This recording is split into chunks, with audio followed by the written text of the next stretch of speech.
Hello দর্শক, আসসালামু আলাইকুম। পীরগাছা নতুন বাজার দুবাই ফার্নিচার থেকে আজকে আপনাদের দেখাবো নিত্য নতুন ডিজাইনের একটি ক্যাবিনেট শোকেস। আমাদের এই শোকেসটি 6 ফিট এটার রোড ইন্টি কুড়ি কাঠ দিয়ে কাজ করা আছে। আর আমাদের এই কাজ করা দেখেন একেবারে নিখুঁত কুড়ি কাঠের কাজ। আমরা কিন্তু মাইন্ডি ভাটা ছিল এরকম কোনো কাজ করি না।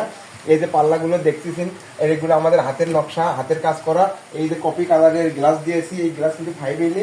তো আপনারা দেখতে পাচ্ছেন এই যে উপরে যে হেড, এই যে মার্বেল গুলো করছি আমরা কিন্তু সবগুলো আমাদের অ্যাকুরেট ভাবে করা আছে। আমাদের এই সবগুলো হাতের কাজ করা। এই যে নিচে দেখতে পাচ্ছেন রাউন্ডের দুইটি ড্রয়ার রয়েছে। ড্রয়ারগুলো কিন্তু অনেকটাই ইজি, আমরা কিন্তু অনেকটাই ইজি কাজ করছি। এই দেখতে পাচ্ছেন, এই ব্যবহার করতে অনেক মজা। তো দুই সাইডে দুইটা পাল্লা রয়েছে। আমাদের এই পাল্লা দুইটা একেবারে এই খুব ইজি আপনারা দেখতে পাচ্ছেন। তো এই যে রাউন্ডের যে ড্রেসিং টেবিল আপনার শোকেস আপনাদের যদি পছন্দ হয় তাহলে আমাদের ফেসবুকের উপরে যে নাম্বার দেওয়া থাকবে এই নাম্বারে যোগাযোগ করবেন। আর আমাদের যোগাযোগের যে ঠিকানা পীরগাছা নতুন বাজার জুবাইল ফার্নিচার, গাবতলী রোড, বগুড়া।